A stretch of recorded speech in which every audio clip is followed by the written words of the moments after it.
और उसकी कारकत्व और उसकी अवस्था, इस बारे में आज मैं इस वीडियो में चर्चा करना चाहूँगा। ये एक ऐसा सब्जेक्ट है, ये एक ऐसा चैप्टर है बृहत्पराशर महर्षि पराशर द्वारा लिखा हुआ है, जो कि आजकल तो बिल्कुल ही एक भुला दिया गया है। लोग इसके बारे में देखते ही नहीं हैं।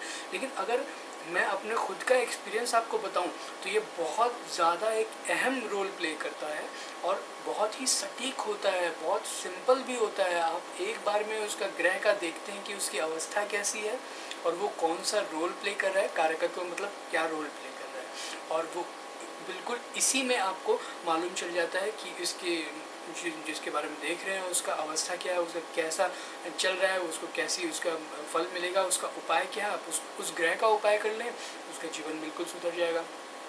अवस्था, 5 तरह की अवस्थाएं बताई गई हैं। एक तो जैसे एक ग्रह होता है, उसके मापदंड अलग अलग होते हैं। पहले मापदंड को अगर हम देखते हैं ग्रहों की अवस्था में, तो अगर हम मान लीजिए सूर्य देख रहे हैं तो सूर्य 5 अवस्था में हो सकता है। सूर्य या तो बाल्य अवस्था में हो सकता है, सूर्य कुमार अवस्था में हो सकता है, सूर्य युवा अवस्था में हो सकता है, वृद्ध हो सकता है, या सूर्य मृत अवस्था में हो सकता है। ये 5 अवस्थाएं बताई गई है। इसमें जैसा कि आपको नाम समझ में आ रहा है, अगर वो मृत होगा तो उसका कारकत्व भी बिल्कुल ख़त्म हो जाएगा। उसको कोई भी आप असर जो सूर्य से संबंधित जो शुभ फल मिलने चाहिए, शुभ फल नहीं मिलेगा। जैसे कि अगर सूर्य स्त्री कारक ग्रह है, मतलब अगर मैरिज के लिए वो ग्रह है सूर्य, तो आपको वैवाहिक सुख बिल्कुल नहीं मिल सकता। हो सकता है आपकी शादी भी हो जाए, वैसे तो होती नहीं है या तो लेट से होती है, लेकिन ऐसा हो सकता है कि किसी कारण से आपने करवा दी गई है, लेकिन आपको उससे संबंधित सुख नहीं मिलता है और बहुत चांसेस होते हैं अलग होने का। ये मैंने खुद देखा है। उसका कारकत्व पितृकारक हो सकता है, मातृकारक हो सकता है, पुत्र कारक हो सकता है। उसके कारकत्व अलग अलग होते हैं। तो अगर वो मृत होता है तो उसका प्रभाव 0 होता है। साथ ही साथ अगर वो बाल्य अवस्था में होता है तो 1/4 फल उसका मिलता है। अगर वो कुमार अवस्था में होता है तो उस ग्रह का आधा हिस्सा यानी आधा प्रभाव आपको मिलता है। अगर वो युवा अवस्था में होता है ना, तो आपको फुल प्रभाव मिलता है। उसके अलावा वृद्ध भी होता है तो वृद्ध भी बिल्कुल नेग्लिजिबल उसका असर माना जाता है। तो ये एक अवस्था का मापदंड हो गया।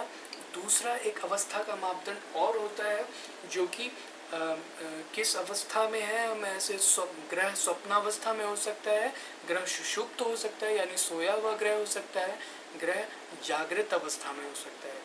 ये भी एक 3 अलग अलग देखने के वो हैं, तरीके हैं। अगर वो सुषुप्तावस्था में हुआ तो सोया हुआ है, बिल्कुल आपको फल नहीं मिलेगा। अगर वो स्वप्नावस्था में हुआ तो एक मीडियम सा चलता है, उसकी लाइफ सो एंड सो चल रही होती है। अगर वो जागृत अवस्था में होता है तो उसको जीवन भर उससे संबंधित सुख हमेशा मिलेगा। जैसे कि अगर शुक्र से संबंधित ग्रह, तो शुक्र क्या रोल प्ले कर रहा है आपके उसमें, जो रोल प्ले कर रहा है उससे संबंधित आपको 100% फल ज़रूर मिलेगा। अगर वो मीडियम में है, अगर वो स्वप्नावस्था में है तो मीडियम फल मिलेगा। इसके अलावा और मापदंड होते हैं अवस्था देखने का। एक दीप्तादि अवस्था होती है कि वो दीप्त है या नहीं। आपको मैं दिखाता हूँ, जो कि देख के आपको ज़्यादा अच्छे से समझ में आएगा। लेकिन एक ये बहुत ही ज़्यादा इम्पॉर्टेंट चैप्टर है जो कि लोग बहुत कम देखते हैं, लेकिन इम्पॉर्टेंट ज़रूर है। कोई भी नॉर्मल आदमी भी इसको देख के बहुत कुछ समझ सकता है और अपना एक फलित ज्योतिष का या होरा शास्त्र को एक देखने का तरीका जो होता है, पद्धति सुधार सकता है। इसमें कलत्र कारक आप देख रहे हैं, सूर्य चर कारक, इसका कारकत्व मतलब क्या काम करेगा, कलत्र कारक है। कलत्र कारक मतलब होता है स्त्री के लिए, मैरिज के लिए अगर देखेंगे ना, कलत्र कारक देखेंगे, उसमें इसका स्थिर काम तो पितृ का है, लेकिन इसको अभी हटा दीजिए। बालादि अवस्था देखिए तो इसका मृत है। तो इसका ये पर्सन ऐसा है कि इसका तो बिल्कुल अभी तक शादी के योग नहीं बन रहे हैं या मैरिज से रिलेटेड बात नहीं हो पा रही। वो इसी के कारण हो रहा है क्योंकि ये कलत्र कारक मृत में पड़ा हुआ है, इससे संबंधित फल नहीं मिल रहा है। चंद्र ज्ञाति कारक मृत, तो ज्ञाति का भी इसको फल नहीं मिल पा रहा है। इसको ज्ञान वगैरह या शिक्षा वगैरह इसकी दिक्कत हो रही है सचमुच में। और पुत्र कारक, तो पहले तो शादी नहीं हो रही है तो पुत्र तो बाद में होगा, लेकिन जब पुत्र की भी वो स्टेज आएगी तो दिक्कत हो रही है, दिक्कत फेस करना पड़ेगा। लेकिन आप देख सकते हैं बुध बिल्कुल युवा अवस्था में है, बहुत ही अच्छा फल दे रहा है। इसके अलावा गुरु भी कुमार अवस्था में अच्छा ही फल दे रहा है, शुक्र कुमार अवस्था में अच्छा फल दे रहा है, और शनि कुमार अवस्था में है। इसके बाद इधर देखते हैं तो ये दीप्त अवस्था में है। दीप्त अवस्था सबसे ज़्यादा अच्छा माना जाता है।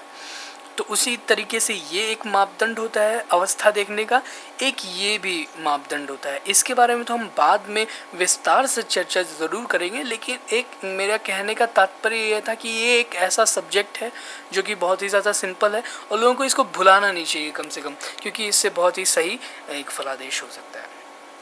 देखने के लिए शुक्रिया। आगे की वीडियोस में आप और चर्चा करेंगे। मेरी एक ये वीडियोस बनाने का मेरे एक देखने का नज़रिया इसलिए था क्योंकि लोग देखते तो हैं, बहुत सारे आपको ज्योतिष मिल जाएंगे, हर गली कुचे में आपको मिल जाएंगे, लेकिन उनका देखने का तरीका सही नहीं होता है।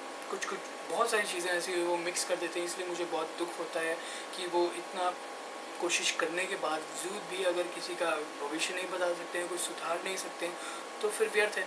और ये जो अवस्था, जिसकी अवस्था आपको अच्छी नहीं लग रही है या अवस्था उसकी अच्छी नहीं है, तो उससे संबंधित आप रत्न धारण करें, आपको तत्काल प्रभाव मिलेगा। अगर आप रत्न अफोर्ड नहीं कर सकते, आपको लगता है कि रत्न तो यार महंगा हो जाएगा, अभी नहीं कर सकते, तो आप उससे संबंधित कोई भी मंत्र जाप करें।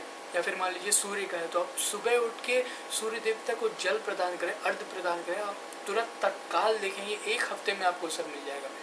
मतलब अगर स्त्री का कारक वो ग्रह है, आपको उससे फल अच्छा मिलने लगता है। अगर जैसे सूर्य वीक होता है किसी का, तो उसकी दृष्टि कमज़ोर हो जाती है, वो दृष्टि उसको अच्छी होनी शुरू हो जाएगी। मतलब वो चश्मा अगर हटा भी देता है तो उसको कोई फ़र्क नहीं पड़ता। इस टाइप से चेंजेस आते हैं और ये बिल्कुल सटीक प्रभाव है, आप तुरंत देख सकते हैं। तो आप ज़रूर इसको अपनाएं। आगे वीडियोज़ में और डिस्कस करें हम। जय गुरुदेव।